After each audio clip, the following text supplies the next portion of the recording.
Okay, ito na yung night swimming part 2. Kung di nyo pa napanood yung part 1, panoorin nyo pagkatapos ng video na to. Kaya, panoorin nyo muna yun, tapos punta kayo dito. Pero kayo na bahala. Basta, nagbahay na ako, tapos nagka-problema. Kaya, wag na tayo magsayang ng oras. Part 2 na agad. Let's go!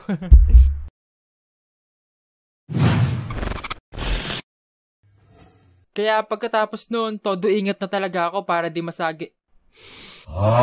Ay, oo, inaamin ko na, clumsy talaga ako nung bata ko. Nung nasagi ko yun, grabe na talaga yung kaba ko kasi pag nalaman nyo ng mga kamag-anak ko, papabalikin nila ako dun sa naghihena para ipaayos yun uli. At ayoko naman na mangyari yun kasi alam kong si kuya naghihena, bad trip na sa akin. Kaya ang ginawa ko noon, pinagana ko talaga yung utak ko para malusutan yung problema na yun.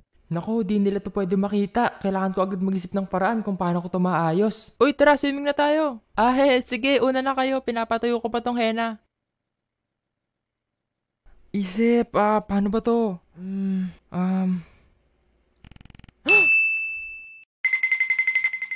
Oy, saan ka punta? Mag-CR lang ako. Pabili nga po ng candy. Tsaka, pwede po ba makahiram ng pentel pen? Ano yun? Pentel pen po kung pwede po makahiram. O, ito. Ibabalik pa to agad Ginagamit yan dito. At ayun, buti na lang talaga pinahiram ako nung nagbebenta doon at sinabi na ibalik ko lang daw agad. Kaya syempre, dumiretso na agad ako sa banyo para ayusin yung henna ko.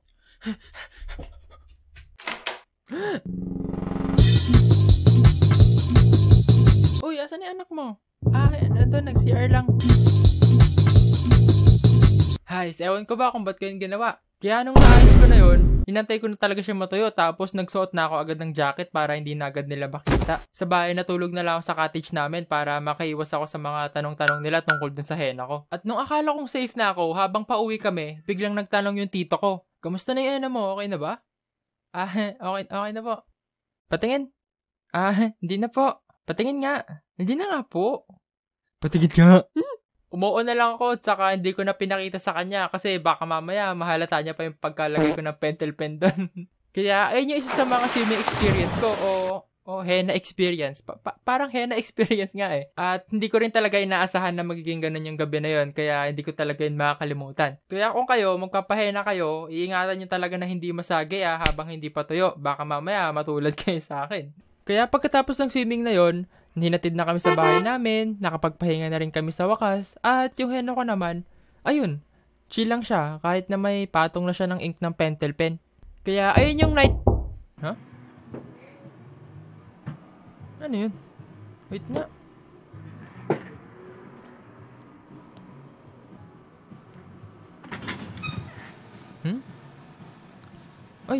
Uy, dumating na pala to.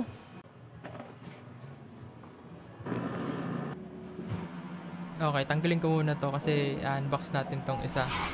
Ayun, so nagpadala ngayon sa atin yung Gamon ng bagong tablet nila. Ito yung PD1561. Yan, kung makikita nyo dito sa taas nakasulat yan. Gamon, tapos PD1561. Kaya di ko na ito papatagalin, bubuksan na natin to agad.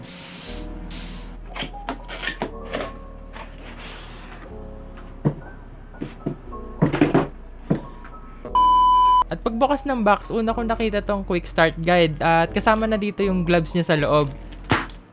At sumunod naman itong karton na, wait lang, bubuksan natin. Ayun, ito yung screw niya, naka-tape. Ito yung para sa likod ng tablet mamaya. Sumunod naman itong 3-in-1 cable para pang-connect natin sa PC. Saka itong pen holder, saka itong tools. Yan, importante yan. Good job. Kasi di na tayo maghahanap ng pang screw mamaya. Ito naman yung power adapter. Ito yung sasak natin sa outlet para hindi lahat sa computer kukuha ng power, di ba? At saka ito pala, itong box na to, andito yung pen. Ayun Ayan, andyan yung pen, saka battery free to, kaya hindi nyo na kailangan mag-worry kung malulobat ba. Kasi alam ko may mga tablet na nalulobat yung pen nila. Kaya ito, battery free, hindi nyo na kailangan mag-worry. Joke lang. Siyempre, pen yan, bawal natin yan i-baksak. At mukhang yun na yung mga laman ng box na to. Next naman, itong adjustable stand. Ayan kung makikita nyo yung likod niya, yan yung itsura niya. Ito, akala ko noong una akala ko patungan yung pala. Parang pwede siyang patungan, saka pwede rin siyang gawing lalagyan ng tablet nyo kapag hindi nyo ginagamit. Wait, silipin natin sa loob. Baka may laman, baka may surprise si Gamon sa atin. At syempre, ang pinakahuling laman na itong box ay itong Gamon PD1561. Kaya ito, kukunin natin siya ng dahan-dahan, saka tatanggalin natin sa lalagyan para ma-setup na natin. At bago ko pa makalimutan, itong tablet pala na to, meron tong 10 customizable button. At sa pen naman, meron siyang 2 customizable button.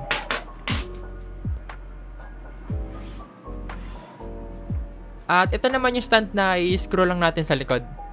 Ano, tingnan mo. Ayun.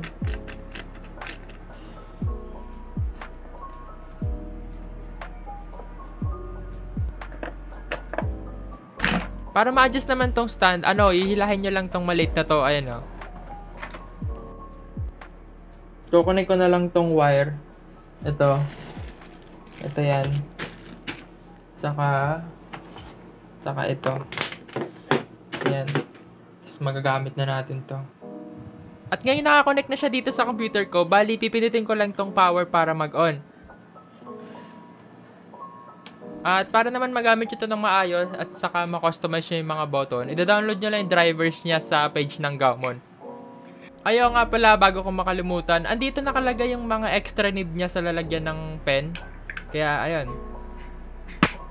Ayan, ginagamit ko na ngayon yung tablet at masasabi kong okay naman siya kasi smooth siya, hindi siya ganoon kadulas, kaya parang nag-drawing ka lang talaga sa papel. Kaya habang nag-drawing ako, ito na siguro yung time para sabihin ko sa inyo yung mga specs na itong tablet na to. Okay, yung size niya, meron siyang 1920 by 1080 screen resolution. Kaya hindi kayo mag-worry kung baka mamaya malabo ba to. Kaya ayun, hindi kayo lugi. At kung pasmado ka, huwag kayong mag-alala kasi itong tablet na to, meron tong anti-fingerprint. Kaya pag pinunasan mo siya, mawawala agad yung mga fingerprint na naiwan mo. Saka meron din tong anti-glare, kaya pag nasinagan to ng araw o kaya nailawan, hindi siya mag-reflect. At kung may gusto kang i-adjust sa screen niya, kunyari brightness, contrast, nasa gilid lang yung mga button nun para ma-adjust mo siya. Saka meron din pala tong 178 degrees viewing angle. Kumbaga kahit sa gilid mo siya tignan, may kita mo talaga yung naka-display dun sa tablet. Kaya ayun, yung masasabi ko lang talaga dito sa tablet na to, nagustuhan ko talaga siya at baka ito na talaga yung gamitin ko simula ngayon kasi mas malaki talaga to sa ginagamit ko. Kaya ayun, thank you ulit sa Gaomon sa pagpapadala ng tablet na to. At kung gusto nyo silang i-check, andyan sa description yung mga info tungkol sa kanila. Kaya ayun, salamat ulit at enjoy the rest of the time-lapse. Natapos ko na yung drawing ko at ipopost ko to sa Facebook. I-like nyo tapos mag-comment kayo. Sabihin nyo, wow, Kuya Unyo, ang galing mo. Joke lang. Pero ayun na nga, mara-recommend ko talaga tong tablet sa inyo. At andyan sa baba yung mga info tungkol sa kanila. Kaya ayun, salamat ulit sa panonood. Like, comment, and subscribe See you sa mga susunod pang videos. Bye! ADOAA. At syempre, hindi ko nakalimutang i-shoutout yung mga bumili ng stickers. Kaya eto na sila.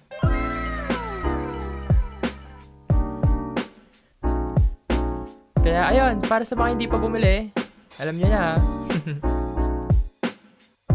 Ayun, nandito na naman tayo sa huling part ng video. Ano ba? Gusto ko lang pasalamat kasi dun sa mga gumawa ng artwork. Grabe sisipag nyo, tas ang cute ng mga drawing nyo. Kaya kung kayo may mga fan art kayo dyan, huwag kayong mahiya, send nyo sa akin sa Facebook. Tas isasama ko yun sa susunod kong upload. Tsaka ayun, sa mga bumili din ng stickers, grabe, salamat sa mga sumuporta. Ano pa ba? Ayun, mag-animate ako agad pag na-upload ko to kasi may dalawa akong video yung naiisip tapos gusto ko yun ma-upload agad. Kaya ayun, ito kasing video na to tagalan lang kasi marami akong ginawa ngayong buwan. Pero ayun na nga, basta yun na, bye na. Haba na ng outro ko. ADOAA.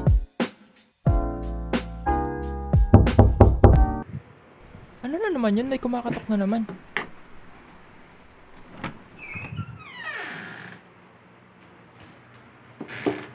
Ano to? Oh.